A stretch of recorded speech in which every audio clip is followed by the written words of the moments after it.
ഹബീബായ സല്ലല്ലാഹു അലൈഹി വസല്ലമ തങ്ങളെ പഠിക്കാനും പഠിപ്പിക്കാനും വേണ്ടി മാത്രം നമ്മൾ ഇന്ത്യയിൽ എന്റെ അറിവിൽ ആദ്യത്തെ സെന്ററാണ് ത്വയ്ബ സെന്റർ. നമ്മൾ കൊല്ലത്തുണ്ടാക്കിയത് 2.5 കോടിയോളം രൂപ ചെലവഴിച്ചു. ആ കേന്ദ്രത്തിൽ ഒരൊറ്റ ലക്ഷ്യമേ ഉള്ളൂ, ഹബീബ് സല്ലല്ലാഹു അലൈഹി വസല്ലമ തങ്ങളെ പഠിക്കണം, പഠിപ്പിക്കണം. ഡിഗ്രി എടുത്ത ആളുകൾക്ക് 1 വർഷം അവിടെ ഒരു തഖസ്സുസുണ്ട്. 1 വർഷം സീറ മാത്രം പഠിക്കുന്ന തഖസ്സുസാണ്. പരമാവധി 10 പേർക്കേ നമ്മൾ 1 വർഷം അഡ്മിഷൻ കൊടുക്കൂ. ചെറിയൊരു സ്റ്റൈപ്പൻഡ് കൊടുക്കും. 3 പേരേ ഉള്ളുവെങ്കിൽ ആ 3 പേർക്ക് വേണ്ടി നടത്തും. നമ്മൾ ആ കേന്ദ്രം കൊണ്ട് ലക്ഷ്യം വെക്കുന്നത് ഹബീബ് സല്ലല്ലാഹു അലൈഹി വസല്ലമ തങ്ങളെ മാത്രം പഠിക്കുന്ന 1 വർഷം വേണം. അതിലൂടെ അവർ സീറത്തും ഇബ്നു ഹിശാം പഠിക്കും, ഖാദി ഇയാദ് തങ്ങളുടെ ശിഫ പഠിക്കും, സീറയുടെ മുഖ്തസറുകൾ പഠിക്കും. 1 കൊല്ലം വേറെ ഒരു ഫന്നുമില്ല, ഒരു വിഷയവുമില്ല. ഹബീബ് സല്ലല്ലാഹു അലൈഹി വസല്ലമ തങ്ങളെ മാത്രം പഠിക്കാനുള്ള 1 വർഷത്തെ തഖസ്സുസുണ്ട്.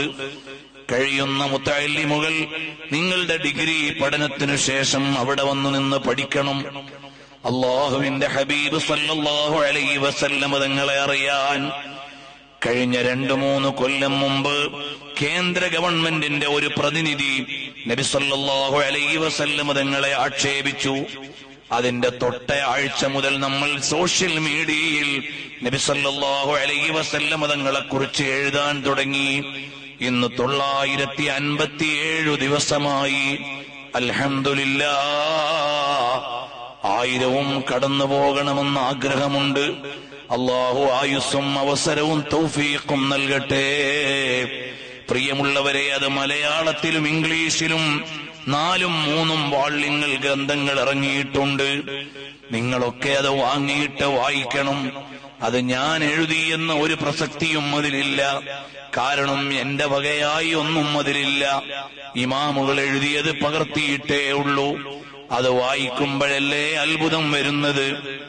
നബി സല്ലല്ലാഹു അലൈഹി വസല്ലമ തങ്ങൾ ഇരുന്നത്, കിടന്നത്, ഉപയോഗിച്ച വസ്ത്രം, വിശ്രമിച്ച സ്ഥലങ്ങൾ, അവിടുന്ന് ഉപയോഗിച്ച വെള്ളം, അവിടുന്ന് ഉപയോഗിച്ച പാത്രം, നബി സല്ലല്ലാഹു അലൈഹി വസല്ലമ തങ്ങൾ വെള്ളമെടുത്ത കുളത്തിന്റെ പേര്, അവിടുന്ന് വെള്ളം ഉപയോഗിച്ച കിണറിന്റെ പേര്, അവിടുന്ന് വെള്ളം കോരിയെടുത്ത പാത്രത്തിന്റെ പേര്.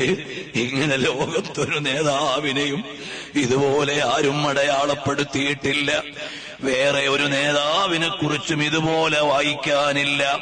നടന്നുപോയ വഴി, ഈ വിശ്രമിക്കാനിരുന്ന ഇടം, കാറ്റുകൊള്ളാനിരുന്ന സ്ഥലം, കഴിച്ച ഭക്ഷണം. ഞാൻ ഇന്നിവിടെ വരുമ്പോൾ ഒരു സഹോദരൻ എനിക്ക് വേണ്ടി പ്രത്യേകം ഭക്ഷണം തയ്യാറാക്കി കൊണ്ടുവന്നു. അദ്ദേഹത്തിന്റെ പേര് ചോദിക്കാൻ എനിക്ക് കഴിഞ്ഞില്ല, വളരെ തിരക്കിലായതുകൊണ്ട്. അദ്ദേഹം എന്നോട് പറഞ്ഞു, നിങ്ങൾക്ക് വേണ്ടി ഞാൻ ബാർലിയുടെ റൊട്ടി കൊണ്ടുവന്നിട്ടുണ്ട്. പറഞ്ഞപ്പോൾ എനിക്ക് മനസ്സിലായി എവിടെന്നോ വായിച്ചതായിരിക്കുമെന്ന്. പിന്നീട് പറഞ്ഞു, നിങ്ങൾക്ക് വേണ്ടി ഞാൻ സരീദ് കൊണ്ടുവന്നിട്ടുണ്ട് എന്ന്.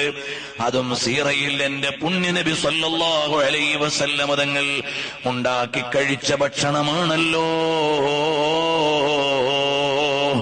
അങ്ങനെ ഹബീബ് സല്ലല്ലാഹു അലൈഹി വസല്ലമ തങ്ങളുടെ സീറയിൽ പരാമർശിച്ച ഭക്ഷണ വിഭവങ്ങൾ തന്ന് സ്വീകരിക്കാൻ ഇവിടെ ഒരു ചെറുപ്പക്കാരനുണ്ടായി. അല്ലാഹു അദ്ദേഹത്തിന് ബർക്കത്ത് ചെയ്യട്ടെ. അതാ ഞാൻ വരുന്ന വഴിക്കൊരാളുടെ വീട്ടിൽ കയറി.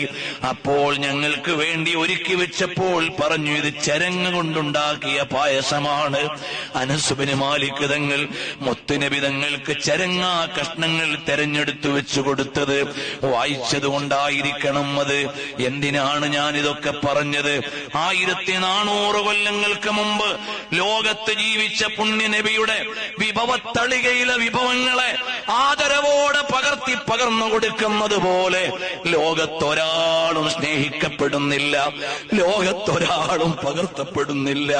അതുകൊണ്ട് നമ്മുടെ ഉള്ളിലേക്ക് വരേണ്ട മഹബ്ബത്തിന്റെ പ്രപഞ്ചമേ റസൂലുള്ളാഹ് സല്ലല്ലാഹു അലൈഹി വഅലിഹി വഅസ്ഹാബിഹി വസല്ലമ തങ്ങൾ തണ്ണിമത്തൻ കാണുമ്പോൾ എന്റെ പുണ്യനബിയെ ഓർമ്മ വരികയാണ്. അതും കാരക്കയും അടുത്തടുത്തിരിക്കുമ്പോൾ കൂടുതൽ ഓർമ്മ വരികയാണ്. രണ്ടും ചേർത്ത് കഴിച്ച റസൂലുള്ളാഹ് സ്വല്ലല്ലാഹു അലൈഹി വസല്ലം തങ്ങൾ ചെരുപ്പിടാൻ നേരം ആദ്യം വലതുകാലിൽ അണിയണം. പുണ്യനബി സ്വല്ലല്ലാഹു അലൈഹി വസല്ലം തങ്ങൾ അങ്ങനെയായിരുന്നു. ചെരുപ്പഴിക്കുമ്പോൾ ഇടതുകാലിലേത് ആദ്യം അഴിക്കണം. ഹബീബ് സ്വല്ലല്ലാഹു അലൈഹി വസല്ലം തങ്ങളെ ഓർമ്മ വരികയാണ്. നഖം മുറിക്കാൻ എടുക്കുമ്പോൾ അതാ വലതുകൈയുടെ ചൂണ്ടുവിരലിൽ ആദ്യത്തേത് മുറിക്കണം. അപ്പോഴും ഹബീബ് സ്വല്ലല്ലാഹു അലൈഹി വസല്ലം തങ്ങളെ ഓർമ്മ വരികയാണ്. തലപ്പാവണിയുമ്പോൾ നിന്നുകൊണ്ട് അണിയണം. അപ്പോഴും എന്റെ ഹബീബ് സ്വല്ലല്ലാഹു അലൈഹി വസല്ലം തങ്ങൾ ഓർക്കപ്പെടുകയാണ്. ഇങ്ങനെ എപ്പോഴും എപ്പോഴും ഓർമ്മിക്കപ്പെടുന്ന ഹബീബി വമലാദി വകഅസി വമശ്റബി വവിസാലി മുഹമ്മദുർ റസൂലുള്ളാഹ്. നബി സല്ലല്ലാഹു അലൈഹി വസല്ലം തങ്ങൾ ജീവിച്ച പോലെ സ്വഭാവം കൊണ്ട് പെരുമാറ്റം കൊണ്ട് ഇവിടെ ഒരു മനുഷ്യൻ ജീവിച്ചിരുന്നു. അത് നമ്മുടെയൊക്കെ ഗുരുവര്യരായ താജുശ്ശരീഅയാണ്. അല്ലാഹു അവിടുത്തെ പദവി ഉയർത്തട്ടെ. ഈ മജ്ലിസിൽ അവിടുത്തെ ആത്മീയ സാന്നിധ്യമുണ്ടാകുമെന്ന് നമ്മൾ കൊതിക്കുകയാണ്, ആശിക്കുകയാണ്. അല്ലാഹുവേ, അവര് പോയ പോലെ പുഞ്ചിരിച്ച് നിന്നിലേക്ക് വരാൻ ഞങ്ങൾക്ക് ഭാഗ്യം നൽകണം അല്ലാഹ്. ഖൽബ് നന്നാക്കി തരണം അല്ലാഹ്. മഹബ്ബത്തിന്റെ ജീവിതം തരണം അല്ലാഹ്. അവിടുത്തോടുള്ള ഇഷ്ടം ഞങ്ങളുടെ ഖൽബിൽ നിറച്ചു തരണം അല്ലാഹ്. അത് നിന്നിലേക്കുള്ള വിസാലാക്കണം അല്ലാഹ്.